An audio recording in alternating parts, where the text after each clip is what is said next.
What is up, Bucks fans? Back here again today, back-to-back shows. Special treat for you guys here on the Pirate Parlay podcast on the Sick Podcast Network. As always, I'm your host, JC Allen, and today we're going behind enemy lines to break down this Los Angeles Chargers team. Finally got over saying Los Angeles Chargers.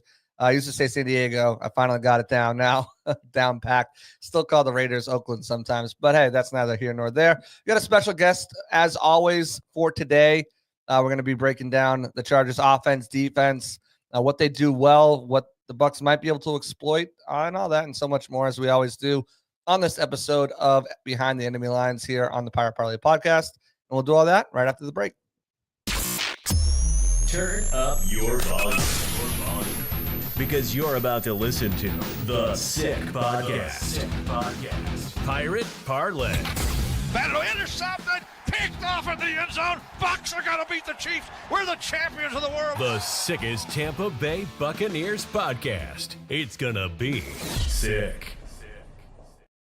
Back at it on the other side. Again, we're going to be breaking down this Chargers team. Take some of your comments, your questions. Appreciate everyone for tuning in. As always, if you're listening on the podcasts, on those podcast apps, whether it be Apple, Spotify, whatever you listen to, appreciate you there.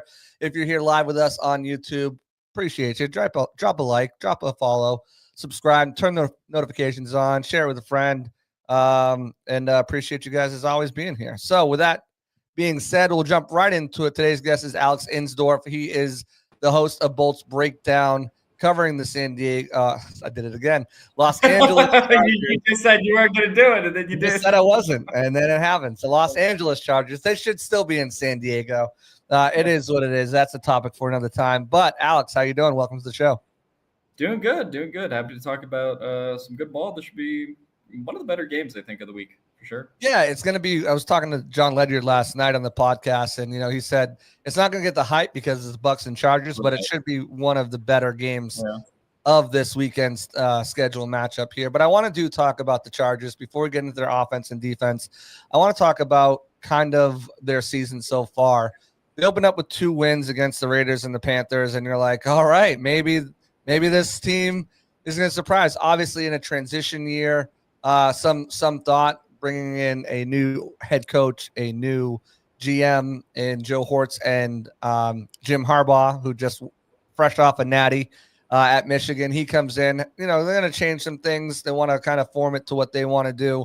And obviously, 2 years ago, Chargers had that heartbreaking loss against the Jaguars after finishing 10-7, only get 5 wins last year. So expectations aren't truly high. Then they go ahead and they drop their next 2 games. And, fans got to be thinking same old Chargers, right? Maybe it's not this year. They're sitting at 4-4 going into a very early bye week. They come out of the bye week, and besides a loss to the Cardinals, they go on a pretty much 5-1 streak there. And kind of instill some hope. Now, you take a look at some of their opponents, the Saints, the Browns, the Titans, the Bengals. Doesn't really inspire much confidence. They won all those games by at least 7 points. And, minus that Bengals game, the other games were pretty lopsided there. Before dropping to in a close game against the Ravens, barely beating the Falcons. Bucs Nation thanks them for that. And then another tough loss against the Chiefs. To kind of knock them out of AFC West contention for the title there, the division title there. And now they're up with the Bucs. So about with this schedule, with this team, first of all, what were your expectations going into the season after that, at that week 5 bye week? What were your thoughts on this team? Were kind of smoke and mirrors? Were you thinking they're going to go on a run? And really, how much has the level of opponent? I mean, you look at their 1, 2, 3, 4, 5, 6 teams under 500 in their wins of their 8-5 record. How much of that is kind of against who they're going against, or how much is that this Chargers team is kind of for real? Yeah, I think going into the year, I sort of had them at like a 8-9, 9-8 record, depending on if they get a little bit more of a favorable schedule, they could be at a 10-7. If they get worse injury luck, they could certainly be worse. But that was about the range that I kind of expected. And I think so far they've beat the teams that they're supposed to beat to some extent. The close loss, obviously, against Kansas City, that would have been kind of an opportunity to get a signature, win. Thought they had it in the bag, and then obviously the final defensive drive. But I think you've just seen that this team, for what it's worth this year, right, in terms of having to kind of blow up the roster, they had to move off of Keenan Allen, they had to move off of Mike Williams, get some bargain bin kind of free agents in there. They didn't have any cap space to be able to go sign guys last year. So I think from that standpoint, when you look at it that way, this was never going to be, in my opinion, a true contention year. But I think they have shown, what the future recipe will be, if you will, when they have kind of the assets to go both through the draft, free agency, and sort of continue to build out, Jim Harbaugh's vision for the team. So I think for the most part, it's been about as I've expected, maybe a different way of getting there where I've expected, where I didn't expect that the defense would be this good. Right. And I also didn't expect the offense would be this brutal to kind of watch at times. So, a little bit of an expectations change there. But I think in the macro of where they sit at 8-5, not certainly a little bit better than I expected. Granted, you can certainly point out the flaws in their schedule like you did. But if you told me they also would get 12 wins before the season, I probably would have called you high, and they still technically have a chance to do that, right? So, I think that they have certainly surpassed expectations, but obviously there's still a gap that exists between them and the Ravens, or them and the Chiefs, and some of these, I'd say, veteran kind of established teams in the AFC from certainly a roster standpoint, and also a coaching standpoint. I think Harbaugh has, like you said, is a winning coach. He creates a winning culture. But you also saw him in the game against his brother.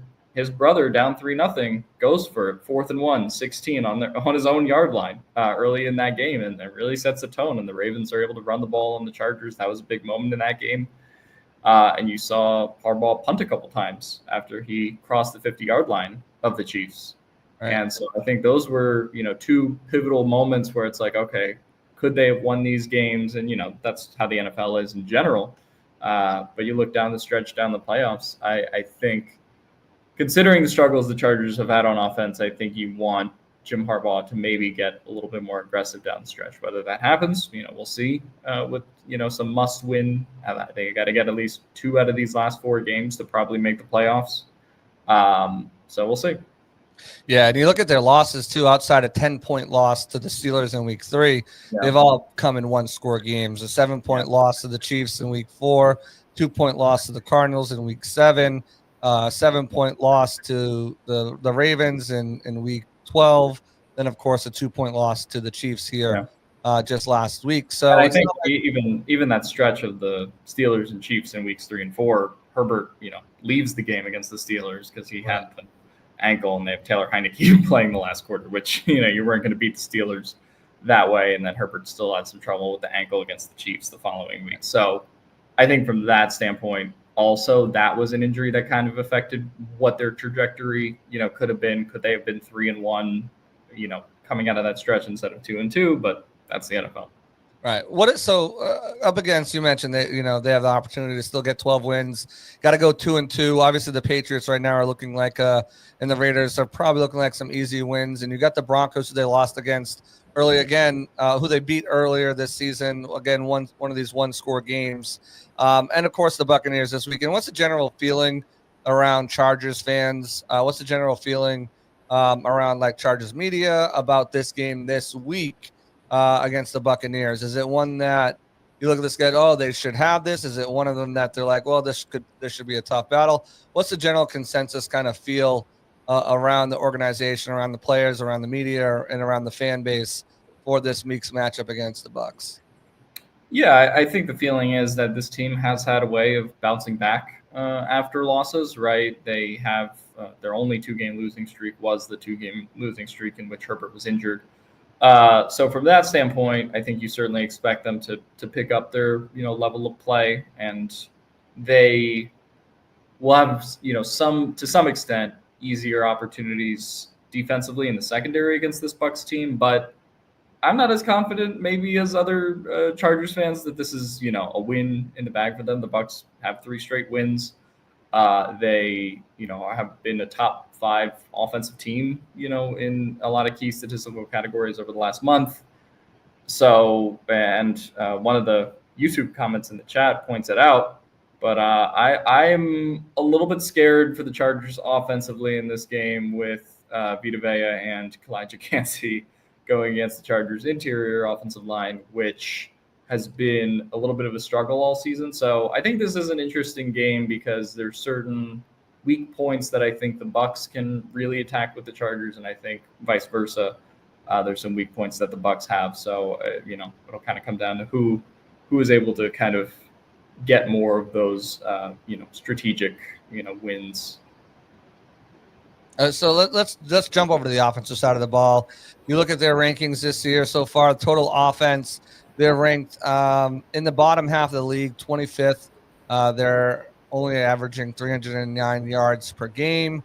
You look at their passing offense, that's struggling as well. They're ranked 25th at only 198 yards per game, only 14 touchdowns through the air. You look at their rushing team, and that's kind of a rushing stats. That's kind of a bread and butter of what obviously Jim Harbaugh would like to do. They're ranked 19, 115, 111 yards and a half. I don't do decimals, but 111 and a half yards and 13 touchdowns on the season. That's what they're averaging per game at 111. Scoring offense, it's still same around that, right? Bottom half of the league type of area, bottom third of the league, only averaging about 21.3 points a game. Their red zone offense, again, bottom third, more middle of the pack, 54.5% of the time they're scoring touchdowns when they're in there. But they are sustaining drives. They're 15th in the league on third down offense, 38.4% of the time they are converting third downs into first downs. So they do have that as one of their bright spots on offense. But we kind of talked about it. Everything all starts up front with that offensive line. Obviously, we know what Rashawn Slater is. Joe Alt has really been really good so far, I would like to say, this season. But you figured that getting him with the 5th overall pick, he's been advertised. They give Trey Pipkins III a nice hefty contract extension. Lose Corey Linsley, but signed Bradley Bozeman. And they got Zion Johnson playing over at left guard. Talking about this offensive line, obviously you just mentioned, kind of scared about that interior, but the play of the tackles and their ability to pass protect, keep Justin Herbert upright, and also get some push in the ground game. Yeah, I think from a tackle standpoint, like you said, Rashawn Slater and Joe Alt have been fine. Like they've been great as advertised and are really kind of carrying the Chargers offensive line to an extent as far as protection. What they can protect is up the middle, and that has been, I think, not necessarily all bad, but inconsistent from game to game, half to half.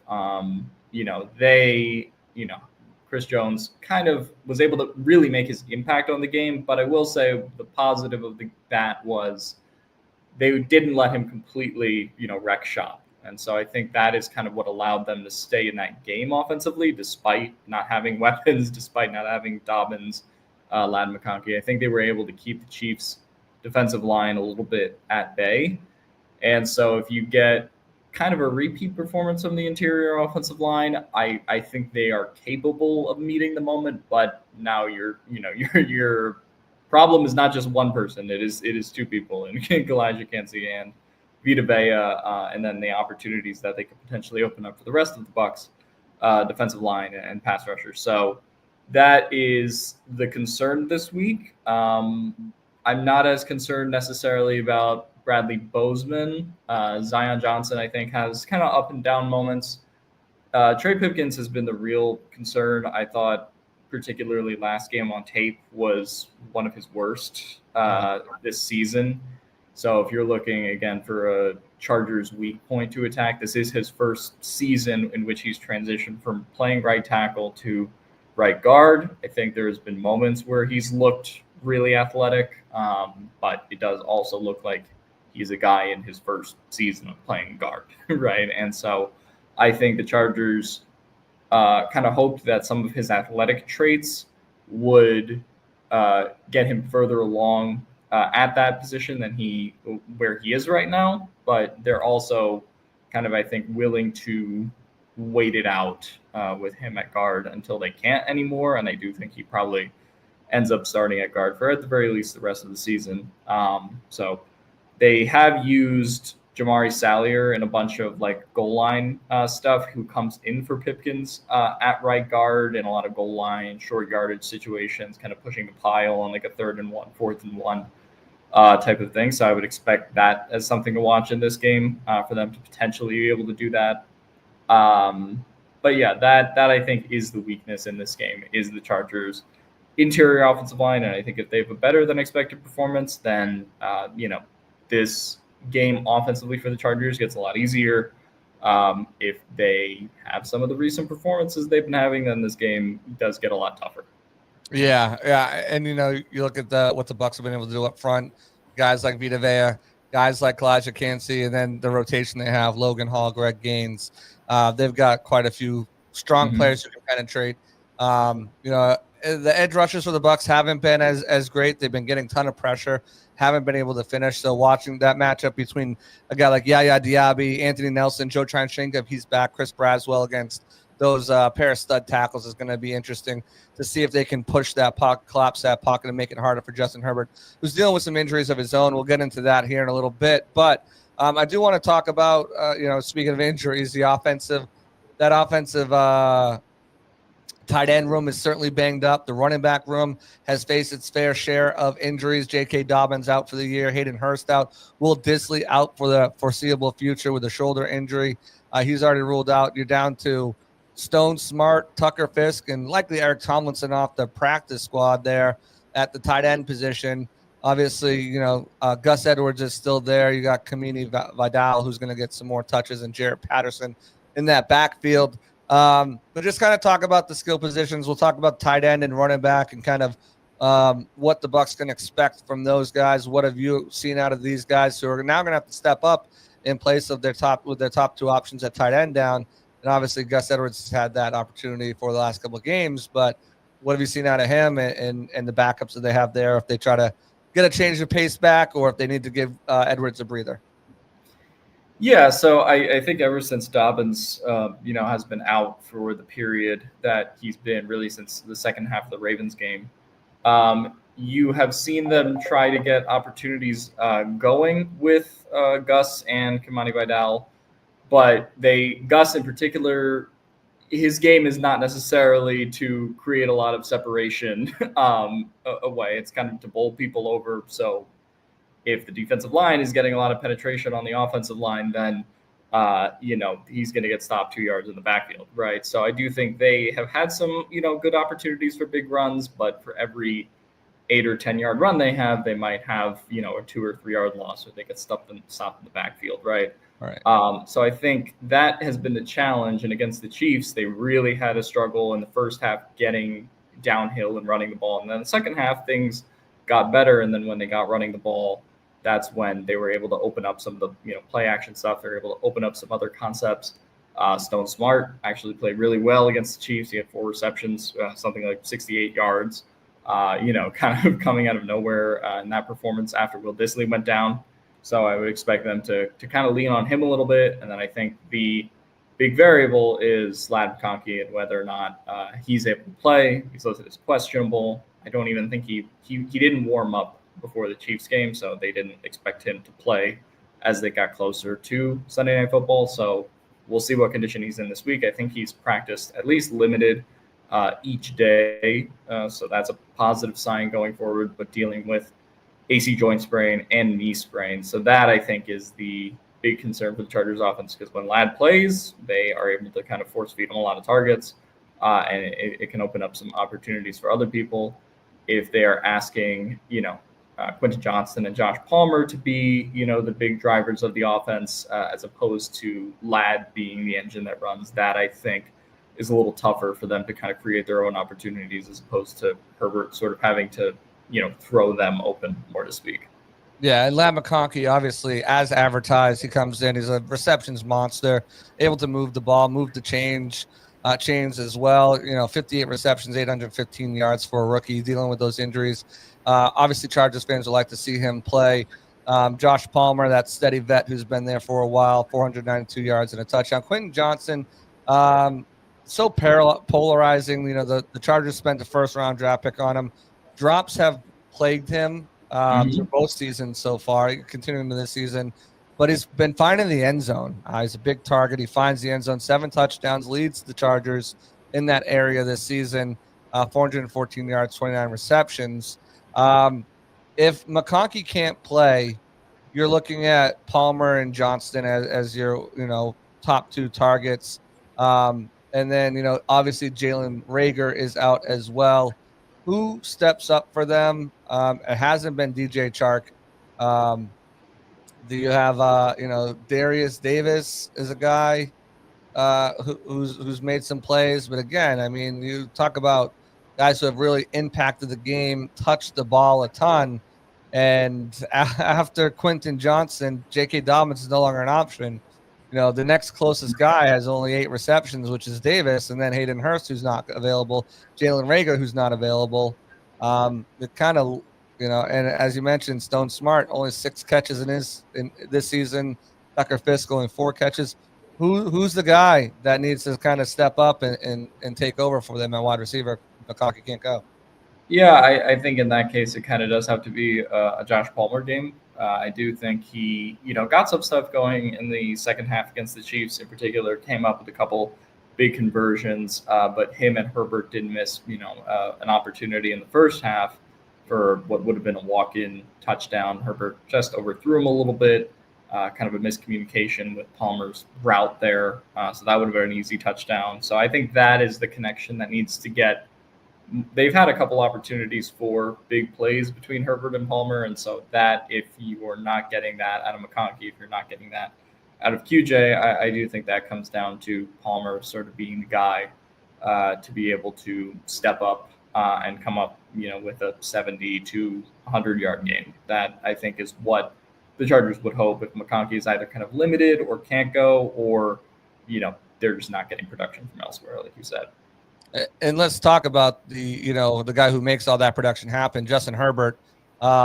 He's had to miss some time, came out of some games, early in the season, as you mentioned. Now he's dealing with ankle and thigh injuries. Didn't practice on Wednesday, was limited on Thursday, turned into a full participation today. No designation. He's going to play, stick it out. But how effective can he be dealing with these injuries? We saw kind of towards the end of the game. Wasn't able to really step into throws, wasn't, limping off the field at halftime, not being able to play. I'm sure they'll give him a nice cortisone shot to take some of the pain away. But how effective can he be while he's dealing with these injuries, specifically to kind of spread this ball around to some of their offensive weapons, especially with the Bucs defense being able to kind of, shut down the run game and take away those options? Yeah, I think you feel like his confidence is certainly better about this injury than it was his previous ankle injury, which really limited him for a good 3-4 weeks. And you could just tell that he was unable to move in the pocket much at all. So then when it came to being able to protect himself from hits, evade hits, run out of the pocket, he said at the podium on Wednesday that this, from a mobility and pain standpoint, is less severe than his previous ankle sprain on the other foot this season. So I do think from that standpoint, I'm not expecting it to be as bad. But as you said, I do think he will be less able maybe to avoid some of the sacks that come his way, or avoid some of the pressures that come his way. And that's why it is kind of imperative on the offensive line, like we talked about earlier, to be able to block up front well through him. Yeah, and I think that's going to be a key emphasis of the Bucs. Get that pressure, bring it from the outside, but specifically from the inside. Get those guys moving, disrupting his pocket, disrupting his rhythm, not allowing him to step into throws, and trying to force him to move around on that injured ankle and thigh, so that maybe it opens up stuff for the guys on the outside. Bowles will bring some blitzes too as well, from all over the field in different areas, corner, safety, etc. So I think that's going to be a big game plan for the Bucs going in, is to get heavy penetration up the middle, against a team that has struggled over the course of the season in protecting against it, and obviously affecting them as the best way they can to disrupt those patterns and throws and routes for between Herbert and his receivers. So I want to take a big shout out to thank one of our sponsors here on Pirate Parlay podcast, the Buccaneers Cruise. Guys, tickets are going off sale soon. I know I said December 11th, but they've extended the date. We're trying to fill the boat, Operation Fill the Boat. So definitely look into that. Christmas right around the corner. If you're still thinking about it, last minute Christmas gift, what can I do? Room cabins start as low as around $850 per person for double occupancy. Everything's included in that. Wi-Fi, gratuity, food, and a drink package. Always great. And it's going to leave from March 7th to 10th out of Fort Lauderdale, hitting Key West before it hits in Bimini, Bahamas, and turns back around. There's going to be so many different players on there. As you can see, Jordan Whitehead, Brad Johnson, Trey Palmer, but even more, Yaya Diaby, Kalijah Cansey, Graham Barton, Tristan Wirfs, Luke Gedicke, who else? Jamel Dean's going to be on there. Rashad White's going to be on there. Mike A-Train Allstott's going to be on there. Jimmy Giles, Richard Batman Woods, Dave Moore, so many players in there, and it's such an awesome, unforgettable time. There's so many different events they throw on, from the sail away party that kicks the whole thing off, the trivia contest, bingo, cocktail parties, where you get individualized opportunity. They pretty much split the boat in half.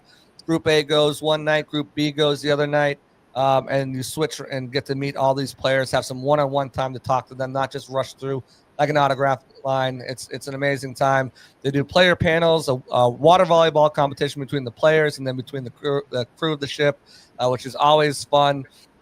And other theme parties that keep the party going all cruise long. Don't miss out on this awesome opportunity to create lasting memories with Bucs fans from all over the country, whoever you go with, and of course Bucs players, your favorite Bucs players as well. Check out Buccaneers Cruise. Limited time only to book, guys. Check it out. It's going to be so much fun. I hope to party with some of you guys on this cruise.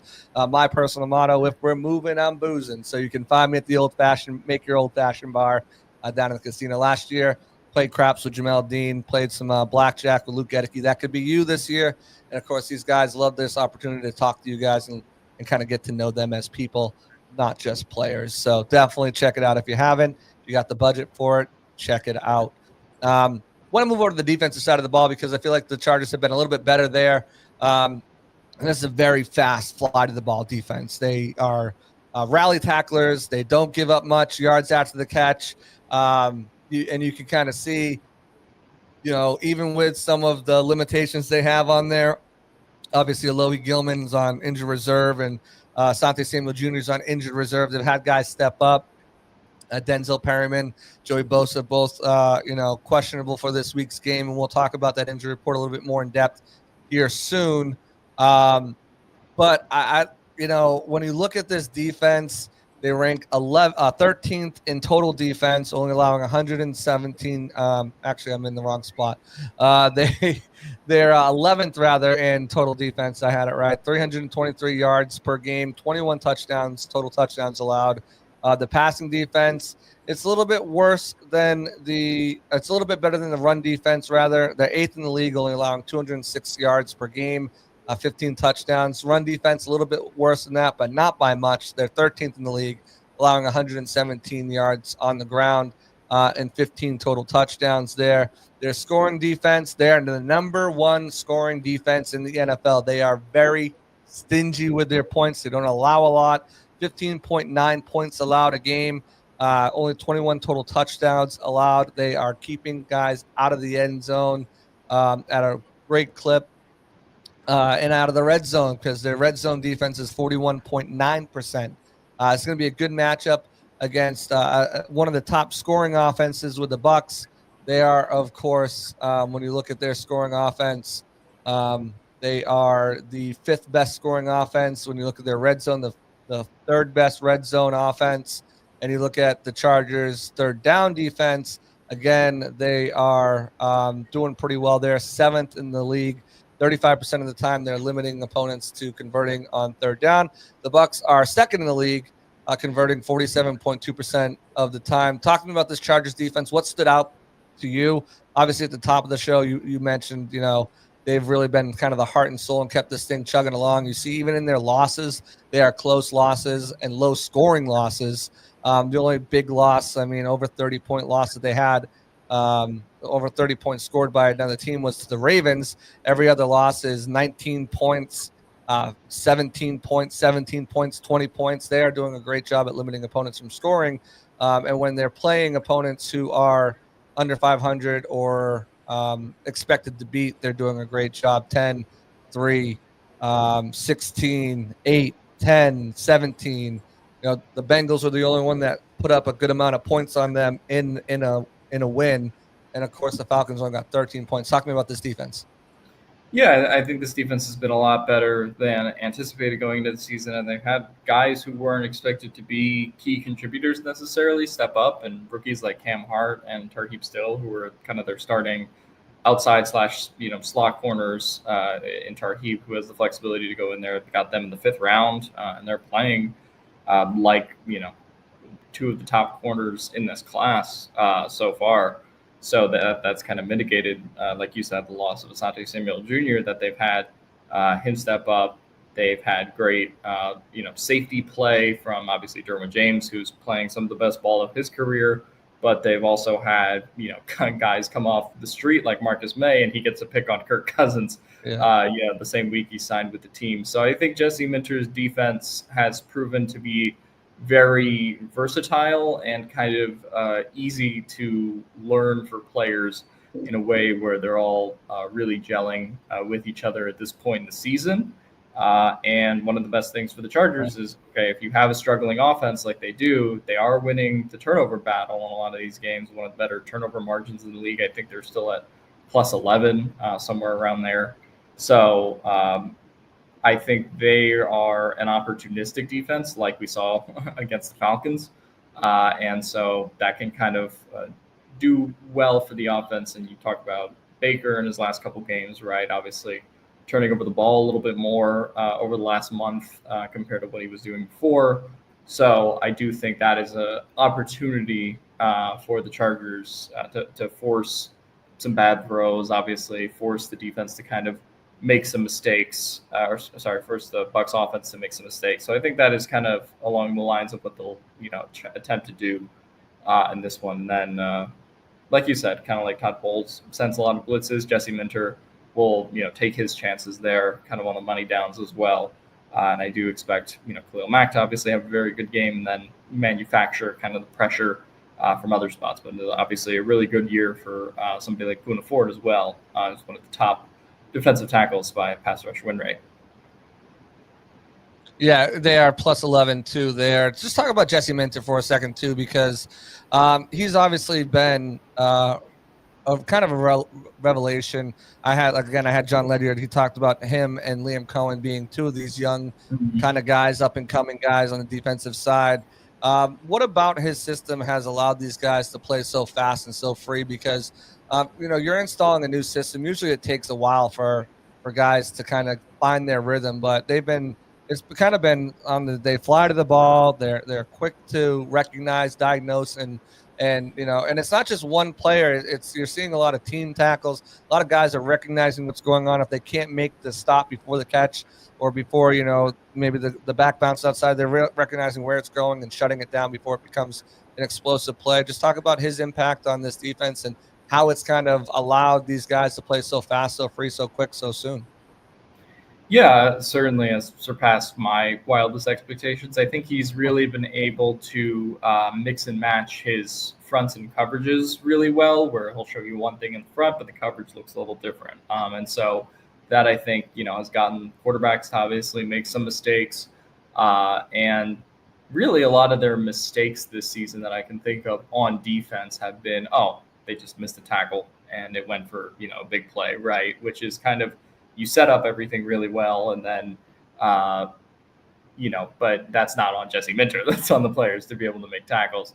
So they haven't really had many that's a big play where somebody just wasn't covered downfield. And I think that's, definitely a credit to Jesse Minter for making this a more mistake-free defense where they have some margin for error in that capacity as well. And they're all just, a lot of freak athletes on this defense, like Dion Henley, who's their linebacker, who's played at a Pro Bowl level. He flies to the ball. Derwin James flies to the ball.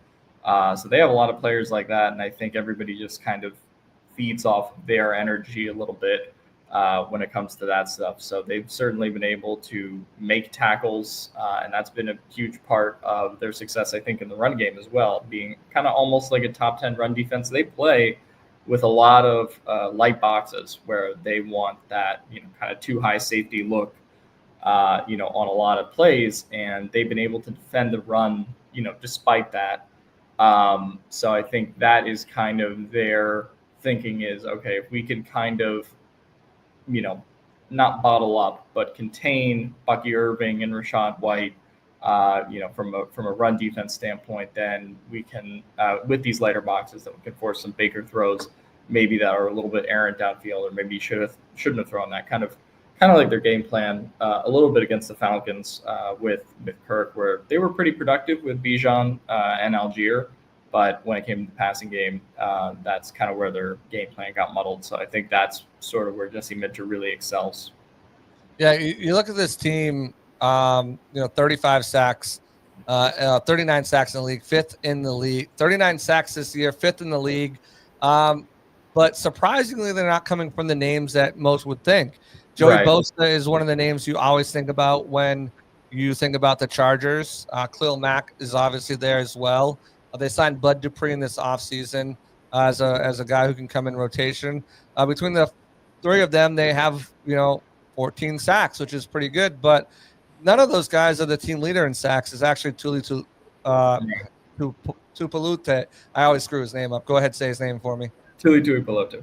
Yes, he's actually the leading sack getter on this team, 7.5. It's kind of, they have a good rotation, but it's kind of pushed Joey Bosa to the bench a little bit here, where he's coming on more as a pass rush specialist. Talk about that outside linebacker room, the depth they added. They really didn't need Bud Dupree, but they added a lot of added him to that depth for this team as well. They also have a few other guys that can come in and get some snaps too. Just talk about the depth of that position and talk about kind of the play of Tuli and Khalil and obviously Bud and Joey. Yeah, I'll start with Joey because he had a really fantastic first week against the Raiders, where it was kind of a quintessential Joey Bosa performance from a few weeks ago or from a few years ago. And then against Carolina, he gets injured. And then we sort of are on this road with him where he missed basically a month and a half of the season. Following that point, was able to come back.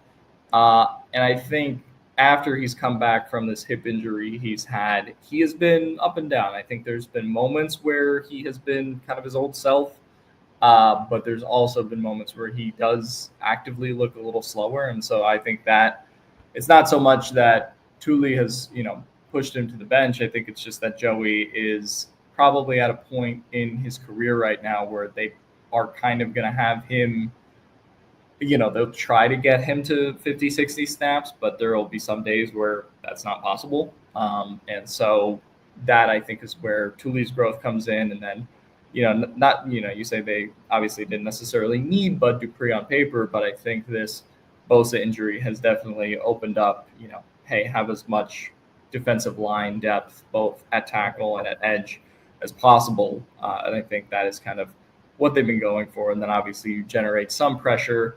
Derwin James it has been a kind of a havoc maker. Where he'll just run into the backfield and pick up a sack like he did against Mahomes. So like they have guys, corners who can blitz too.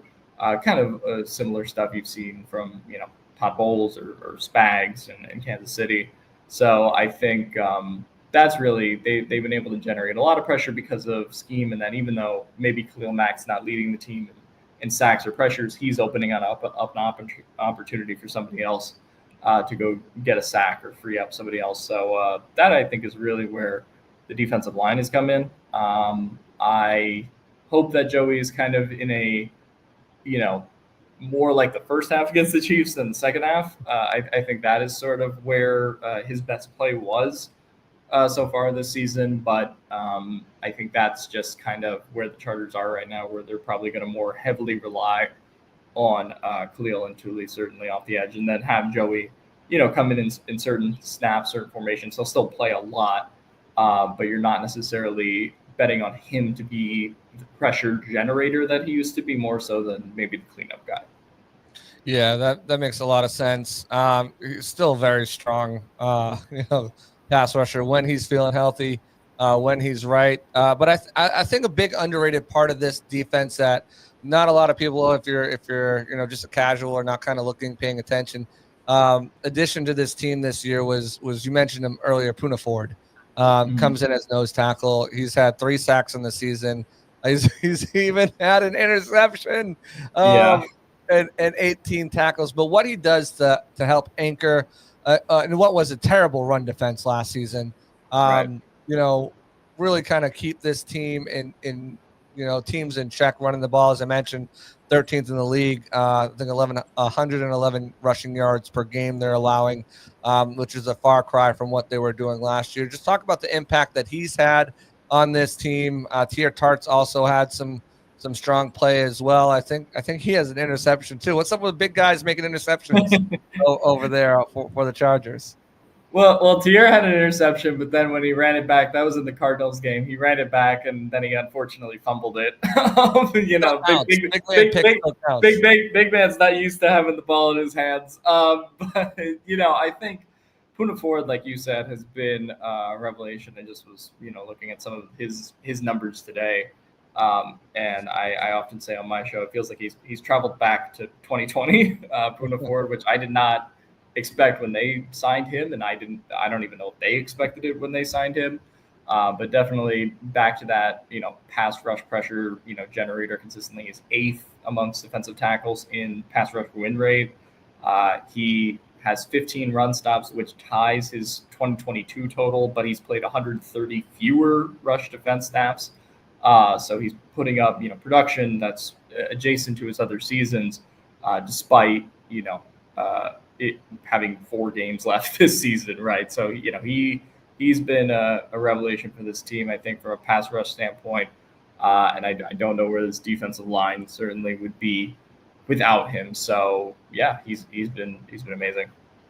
Yeah, and then, you mentioned it at the when we started talking about the defense, what their plus-minus ratio number is 11. They've got 13 total interceptions on the season. It seems like everybody's stepping up, whether it's offensive linemen, defensive linemen, edge rushers, guys in the secondary. Elijah Molden leads the team with 3, playing that free safety kind of rover role there. They use him in a lot of different ways. Let's talk about the secondary. I actually want to talk about the linebackers. You mentioned Dan Henley and his skill, but Denzel Perryman coming back to the Chargers after spending a big portion of his career there, even going back to when they're the San Diego Chargers. He's kind of having a renaissance this year. They got Junior Colson, who's they activated the window for him to return from IR, obviously a Michigan guy, go figure. Just talk about Denzel Perriman's play, and then let's just jump into the secondary there too. You kind of touched on Cam Hart jumping up and having a bigger role, Tarheeb still as well. But guys like Christian Fulton, Derwin James, Elijah Molden, just kind of their play in the secondary and what they've been able to do to really kind of force turnovers, but also, again, like I said, strong in run defense these guys are in the secondary. They come up, they're not afraid to make tackles. Just talk about their willingness to play in the run game, their ability to cover, and their ability, again, because they can use these guys in different areas. It's not just one guy he plays, right, he plays nickel, he plays safety. They're able to interchange a lot of these guys to give a lot of different looks, which can, throw some coverage disguises and give some quarterbacks some trouble.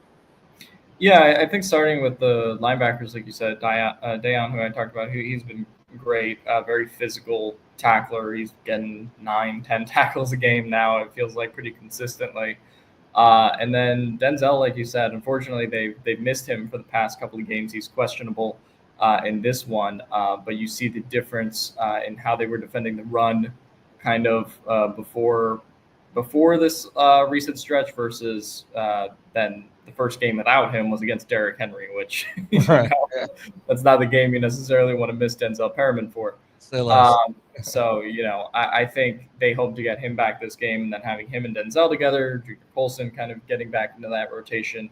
That's sort of what they're aiming for in this game. And then I think I'll be curious to kind of see what they do with Denzel, because they also have to play that Thursday night game against the Broncos in 5 days. So I don't know how much they want to push him, or if he's 100%. We'll see.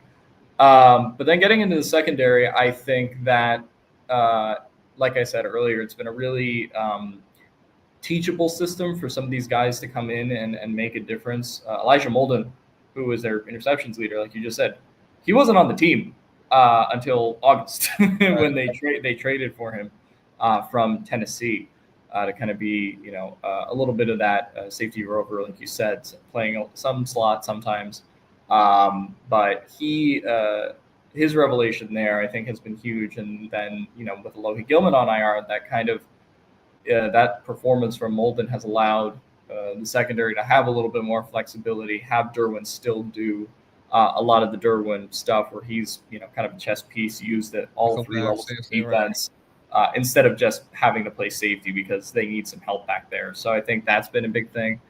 Marcus May, who I just mentioned, they picked up a couple weeks ago, and he's playing a lot of snaps. So I think that piece of the secondary has been huge from a safety standpoint. And then Cam Hart and Tarheeb Still, like I said, have been money on the outside. I would say outside of Quinion, I can't think of two rookie corners who are playing better than those two, and they've been locked down from game to game. So that, I think, has given them more flexibility in terms of, okay, where do they want to put Fulton on a rep, who's also playing outside corner. Cam Hart can play outside corner. Tarheeb can play outside, and they all do it, relatively well. So that's given them more flexibility. They have Jesse Taylor, who also plays the slot. So I think that's given them more options compared to what it was looking like when Asante Samuel Jr. went out. Now that you've seen these rookies have these established performances where, frankly, they're playing like vets in coverage against some tough matchups, I think that has sort of given Jesse Minter more options in terms of how he wants to use these guys and the confidence that he has with his quarterback group. Yeah, certainly. They've got some good play out of their rookies there. I'll give you one name, Tyke Smith. He's been pretty stud at corner, pretty good stud at cornerback for the Bucs here this season. I like. Sorry to interrupt. I'm a Rutgers guy myself, so I know Christian Izzian. I know his game. So they even with why is his name not coming into my head? The guy who's out this week. Sorry, my bad. The safety. Antoine Winfield? Yeah, sorry. I don't know why Antoine Winfield just skipped my mind. That was my bad. But they still have some, good young guys at corner, young guys at corner and safety that I think they can, obviously Winfield's a big loss for them. But I think some guys who can make some plays. Well, let's get into that injury report and say who's out, who's not. But first, before we do that, let's give a shout out to our sponsors over at Fango Tickets. If you're tired of getting blitzed by ticketing companies, turn to Fango, your exclusively locally owned and operated Tampa Bay ticketing partner that offers fans like you full transparency. When I say full transparency, you've heard it before, full transparency. They literally show you what you're paying for the tickets, what the taxes and fees are, and what their fees are that they're getting, and it's usually very cheap. They're not charging a lot. They're trying to give you the best experience because they prioritize fair pricing and no hidden fees so that Tampa fans can enjoy events without unexpected costs. Visit Fango Tickets for unbeatable prices, personalized seat selection, and local partnerships that allow you to take your game day to the next level. If you're just tuning in, you may not know, if you're an avid listener, that part of these partnerships is going to include a pretty much book everything at once. You're going to be able to get your parking. You're going to be able to get reservations to some of your favorite restaurants that are by the area with combo deal specials and stuff like that. In addition, they're going to be putting in hotel packages soon as well. So you can literally book everything all in one stop. Another appearance by my cat. He loves coming on when I'm live, but definitely check out Fango Tickets. Again, locally owned. We love to support them. Let's get into this injury report because it's quite the lengthy list for the Buccaneers. 3 players have more than 3 players. 5 players have already been ruled out. KJ Britt, Mike Edwards, and Antoine Winfield Jr. We knew Antoine Winfield Jr. is going to miss a couple weeks. There was hope that Britt or Edwards might be able to make it back this week. Jenna Lane reported that he should only miss a week last week, but of course now he's going to miss the second week here. Cameron Johnson, Marquise Watts, both of them on IR have had their windows activated. Marquise Watts, they have until after this game to make a determination if he's sticking on IR, if he's going to be coming up to the practice squad. He had a full participation. Cameron Johnson went out a while back in October with an ankle injury. He was limited in full on Thursday and Friday, but still out. And then a handful of questionable players this week. They got 6 of them. Josh Hayes is questionable, although he was upgraded to full participation today. JJ Russell is questionable with a hamstring. He was updated to full participation. Both of those players last year injured their hammies in practice on Friday, were out for the game. Looks like they both should be able to go this week. We'll see. Joe Trianstrainka has been working his way back from an ankle. Full participation all week. He'll be questionable as well. They'll test him out. Sterling Shepard did not practice at all this week with a foot. He was limited today. He's questionable, looking more like a game-time decision, as is going to be Bucky Irving, who didn't practice with back, hip, and toe injuries, and Christian Izien, who didn't practice all week until he was limited today with a groin injury. So quite the list for the Bucs. Guys who look like they're going to go with no injury designation. Looks like Ben Bredesen, who's dealing with a shoulder, didn't practice most of the week, was limited Thursday, sat out for the Wednesday walkthrough, and didn't practice today, has no injury designation. Levante's given some rest today. Mike Evans didn't practice the first 2 days, was limited today with a hammy. Kind of been the course for him. Greg Gaines looked to be in full participation. He's going to go. Will Golson didn't participate today after dealing with 2 full practices with a knee injury. He's probably good to go, more of a rest day for him. Logan Hall, Rakeem Jarrett, full practice participants all week with shoulders and finger injuries, respectively. They're going to be able to go. O'Keefe was dealing with an ankle injury that limited him on Wednesday's walkthrough, but been full both days. He'll go. Tyke Smith limited for both days, dealing with that knee injury. Had a heck of a game last week with that interception in coverage against Brock Bowers. Uga on Uga crime there. Georgia on Georgia. And then Tristan Wirfs didn't practice the first 2 days of the week, limited. But we knew that, dealing with a foot and knee injury. So quite the list for the Buccaneers. It's not a list you want to send to Santa unless you're asking for all these guys to be back. But it looks like they're going to be – it looks like, they're going to be with a majority of their team. The biggest ones you want to keep an eye on are Irving, Izien, and Shepard on Sunday. Game time decisions for both of those guys, all 3 of those guys respectively. If Izien can't go, you're probably looking at Merriweather starting at safety, and then maybe Ryan Neal coming up from the practice squad to be a guy, or maybe Rashad Wisdom or Marcus Banks, 2 guys who've been on the team the whole season long on the practice squad. For the Chargers, I'll run through it for you. Give me your thoughts real quick on it. Will Dissly has already been ruled out with a shoulder injury that he injured last week. Jalen Reagor, their wide receiver, with a finger injury. He's out with a finger injury. He can't play. Ladd McConkey is going to be a big one, dealing with knee and shoulder sprains. Limited all week, questionable. True game time decision for him, as is, I think, Denzel Perriman, who's, trending towards playing, but they'll test him out for sure before the game with a groin injury, especially with Junior Colson back and Henley as well there. Darius Davis, their return man and one of their wide receivers, and running back, he can do a little bit of everything. He was limited all week, but full on Friday. He has no injury designation. Tony Jefferson, one of their safeties, longtime veteran, limited all week, full on Friday, no designation. Khalil Mack had a rest day on Wednesday, full participation the rest of the week. He's good to go. Trey Pipkins had a personal day on Thursday, full participation on Friday. And, of course, Joey Bosa, the big one, dealing with that hip injury, didn't practice on Wednesday, trended up to a limited full participation, no injury designation for him. Kind of what do you, when you look at that injury report for the Bucs, when you look at it for the Chargers, what comes to mind to you? Yeah, December football comes to mind because that was a good 4 or 5 minutes just on injuries. I know. I'm like looking at the clock. I'm like, I gotta get through this. Yeah, it's like when they have to play the guy off at the Oscars. That's where these teams are kind of at. I think for the Chargers, it is. I'm confident in them to be able to overcome, some of their defensive injuries. I do think, Bosa and Perriman probably will play this game. The offense is the question mark, right? In terms of will they have enough guys kind of step up like we said, without Dobbins, potentially with or without McConkey, maybe in a limited capacity if he does go, and then obviously trying to just kind of supplement that. No Disley, like we said, so that's another. Stone Smart has to step up performance. Can he kind of replicate what he did against the Chiefs last week? So I think it's more their offensive injuries give them a lot less margin for error in this game in terms of trying to find easy sources of offense. So it definitely has to be kind of everyone pitches in situation, much like it was in the second half against the Chiefs last week. And obviously, you need a big game from Herbert in this one.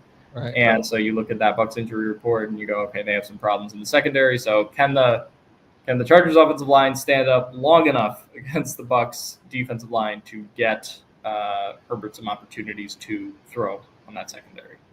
Right. Yeah, it's going to be a battle of attrition here in December football, as it always is with both teams dealing with injury. I think the Bucs are just dealing with. I don't know if they can overcome the injuries they have. We'll get into that though. We'll give our final thoughts here, what it's going to take for the Bucs to win, what it's going to take for the Chargers to win, and our score predictions. Right after we thank one of our final sponsors here over at Pirate Parlay Podcast, Mosley Heating and Air. When the Florida heat hits hard, trust Mosley Heating and Air to keep you cool and comfortable. With over 25 years of experience, their family-owned business knows what it takes to keep you cool and comfortable. Need to repair a new system or maintenance plan? Now is the best time to do it. To keep your home's HVAC system running smoothly. These are the guys who you want to reach out to. They've got you covered. Call Mosley Heating and Air at 813-230-3742 or visit mosleyheatingandair.com. Mosley Heating and Air, where comfort meets reliability. Again, now's the time to get those things checked. If you're in the Florida area, tell them I sent you. Tell them you saw me, saw them on the Pirate Parlay Podcast. Let them know. If you guys are just tuning in, we're towards the end, but I would love for you guys to like, subscribe, turn notifications. I see some of my people out there, and Eric Cecil and Christopher Cole. Appreciate you guys for sticking through, hanging out on the podcast. Everyone listening afterwards when it's uploaded, appreciate y'all as well. Let's get into this. If the Chargers are going to win this game on offense, they accomplished what? Herbert lifting all of the sinking ships is kind of what I would say if they are to win this game. And I would expect that would meant that they, got the ground game going a little bit, much like they did in the second half. And against the Chiefs, if they can get a little bit of a consistent rushing attack each quarter, then I think that creates some easier situation for their offenses. If Justin Herbert's getting pressured like crazy every play and they can't run the ball, then it becomes a different ball game. So I think that is kind of, trying to find sources of easier offense in this one without some of their top guys and obviously not at peak health. It's got to be a big Herbert game, and I also think it's got to be a good day from a rushing standpoint. If the Bucs are going to win this game, they exploited the Chargers defense and offense. How? Exploited the Chargers interior offensive line, which we talked about. That would mean a big Kalijah Cansey and Vita Vea game. And I would say otherwise from the Bucs offensive standpoint, I do think the hole to attack there is kind of there are some holes to exploit, I think, as far as the Chargers tackling issues at times when it comes to some of the yak plays that can come after missed tackles or Bucky Irving and Rashad White doing kind of their thing against a defense that presents a lot of lighter boxes. So if they are able to take advantages of that, and Bucky Irving, he's on a 5-yard per carry pace, Rashad White 4.2.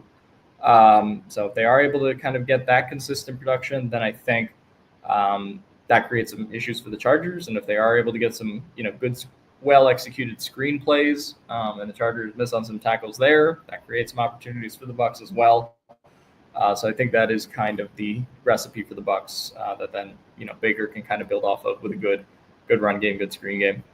All right, now's the time. Put it on the spot. Score prediction. I will say 24-21 Chargers.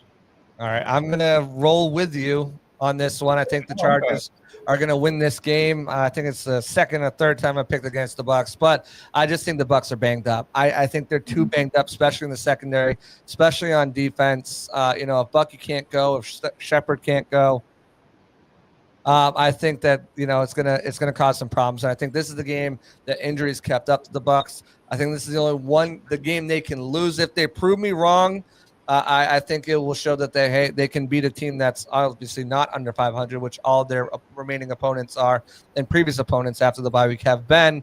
And they'll surprise me. I still think it's a close game. I'm with you there. I don't think this is a blowout either way. Bucs have routinely scored over 24 points. Again, when I'm talking about scoring offense, they're one of the best in the league against one of the best scoring defenses in the league. I have the Chargers winning this game 23-20.